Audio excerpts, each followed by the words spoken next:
이번에 먼저 전해드릴 소식은 다소 충격적인 내용입니다. 천만 유튜버 찌양씨 다들 잘 아실 텐데요.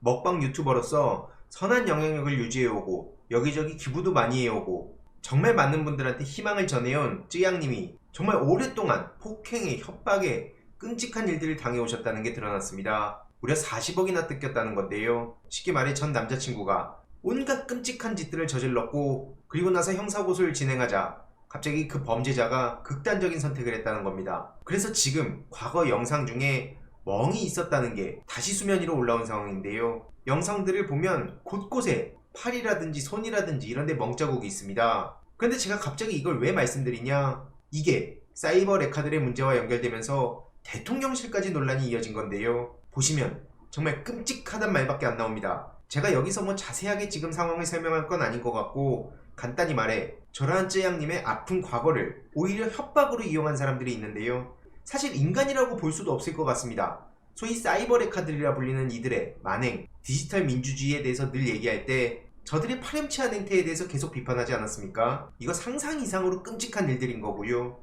대표적으로 이 3명의 유튜버가 지금 논란의 중심에 서 있습니다. 가세연에서 전국진, 구제혁, 카라큘라 이 3명의 유튜버의 만행을 드러낸 건데요. 이건 시작에 불과하다고 봅니다. 온갖 정의로운 척은 다 하더니 결국에 드러난 게 뒤에서 이렇게 돈 받고 협박하고 아주 입에 담을 수도 없는 얘기들을 막 쏟아냈던 게 터진 거고요. 물론 출처가 가세연이라는 점이 찝찝하다는 반응도 있습니다. 하지만 저들의 녹취록이 나왔다는 점, 이 녹취록 자체를 저들이 부정하지 않고 있다는 점, 이런 것들을 미루어 봤을 때 없는 일은 아니었다는 것까지는 중론이 됐습니다.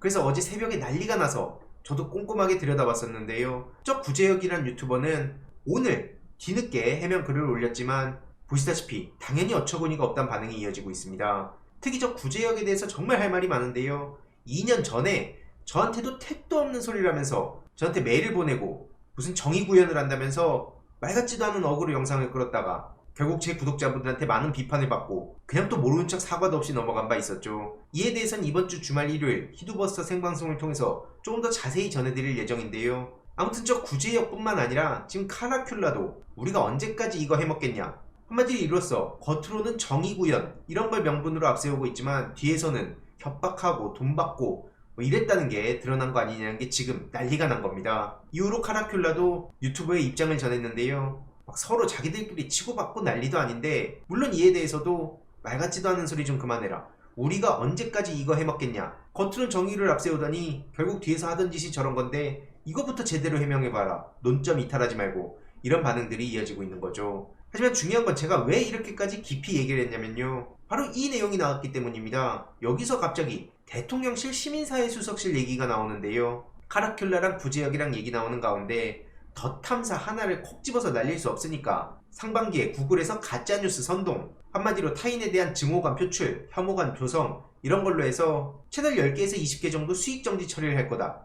2023년 2월에 이들이 이런 얘기를 주고받았다는 게 나온 겁니다. 여기서 대통령실이 등장한다고요? 이거 실화입니까? 그럼 결국에는 대통령실에서도 당연히 입장을 내야 되는 상황이죠. 저 카라큘라가 전혀 없는 얘기를 허세 부리고자 한 건지 아니면 진짜 뭔가를 듣고 얘기한 건지. 당시 대통령실 시민사회수석은 바로 강승규 씨였습니다. 다들 기억하시겠지만 MBC 앞에 관제 데모 요청을 했다는 의혹을 불러온 당사자고요. MBC 저놈들 어떻게 해야 되냐 그러면서 노골적으로 언론을 탄압하려고 했던 거, 당시에 엄청난 논란을 키웠었습니다. 실제로 저 말이 나오고 자칭 보수 유튜버들이 앞에 가가지고 MBC를 향해서 막 이런저런 얘기들을 쏟아냈는데, 야, 결국에는 언론, 방송뿐만 아니라 유튜버들까지도 자기네 손아귀에 넣으려고 했던 걸까요? 실제로 최근에는 방심위에서도 또 논란을 키우지 않았습니까? 류일인 방심위원장이 갑자기 구글 본사 찾아가가지고 책상을 꽝 치고 결국에는 이것도 쇼였다는 게 드러나지 않았냐고요. 빈털터리 미국 출장 논란이란 보도까지 나온 바 있었는데요. 오죽하면은 구글 코리아에서 방심위의 항의 방문까지 왔었습니다. 그래서 앞으로 이제 구글 코리아랑 어떻게 협상을 하냐, 이런 얘기까지 나온 바 있었는데요. 방통위도 마찬가지입니다. 저 이진숙 같은 인간을 방통위원장으로 데려온다는 것 자체가 결국 이명박 정부 때 노골적으로 드러냈던 공영방송 장악에 대한 속내가 그대로 드러난 겁니다. 문화권력 좌파 타령하고, 그래서 결국에는 영화를 건드리고 연예인들을 건드리고 지금 방통위원장으로 저런 사람이 온다고 하는데 이건 결코 그냥 넘어갈 수 없을 겁니다. 그래서 제가 앞에 지금 이러한 사태들을 얘기한 거고요. 저렇게 홍어 타령하는 거 일베에서 얼마나 낄낄대던 겁니까? 근데 거기 댓글에 좋아요를 당당하게 누르고 그래놓고 자기가 공영방송을 제자리로 돌리겠다고 만들고 말 같지도 않은 소리들을 저렇게 하고 있는 겁니다.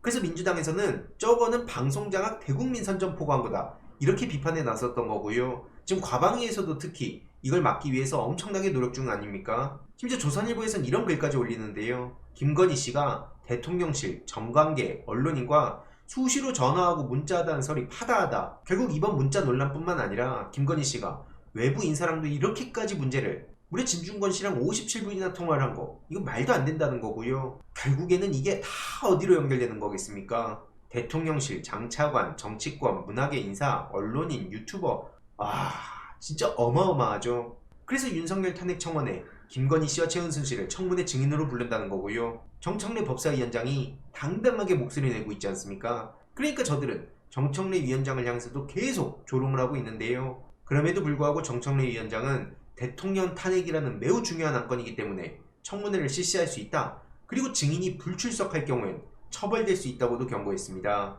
그리고 오늘 오전에 이런 글도 남겼는데요. 윤석열 탄핵의 청문회는 위헌이다. 국힘이 권한쟁의 심판을 청구한다고 허세를 부리자 어디 한번 해봐라. 말로만 하지 말고 한번 즉시 실행해라. 그리고 헌재 판결에 승복해라. 게다가 검사 탄핵 청문회도 국회 법대로 곧 실시한다고 했죠. 물러섬 없이 당당하게 치고 나가는 모습. 많은 당원들도 이걸 기다렸던 거고요. 지금 저들의 전당대회를 보면 막장이란 말밖에 안 나옵니다. 무슨 이재명 대표를 교도소를 보내겠다. 그러면서 이재명 대표와 조국 대표를 계속 비난하고 있고요. 그러놓고는 자기가 보수의 최강 공격수라고 하는 겁니다. 그러더니 정청래 위원장까지 건드리죠. 이재명 대표보다 더 보기 싫다면서 묵사발을 만들겠다. 이런 얘기를 하고 박수 받고 아휴 어떻게 저게 보수 정치인입니까? 저런 인간을 컷오프에서 취소시켜준 게 국힘 아닙니까? 다 끼리끼리란 말밖에 안 나오는 거고요. 이런 와중에 한동훈 씨가 또 원희룡 씨의 심기를 대놓고 건드렸습니다. 노상방뇨 하듯이 오물 뿌리고 도망갔다. 이게 뭐겠습니까? 다들 아시는 원희룡의 노상방뇨 과거를 끄집어낸 겁니다. 이렇게 서로 대놓고 조롱하고 후보에 파고 찌르고 난리도 아니죠. 그러니까 희대의 SNS 비방전이란 보도까지 나오는 거고요. 근데 원희룡 씨 이걸로 고소 못하겠죠? 이거 어떻게 되는 겁니까? 이건 뭐 사실적시 명예훼손이라고 할 겁니까? 하여튼 끼리끼리 저것들이 뭐 하는 건가 싶습니다. 저런 인간들한테 대한민국의 미래가 어떻게 있겠냐고요. 심지어 대통령실 선임행정관은 한동훈 사퇴하라는 원희룡 글에 좋아요를 눌러서 이 또한 논란을 키웠고요. 결국 또 대통령실이 논란을 키운 겁니다. 이번엔 강기훈 씨인데요.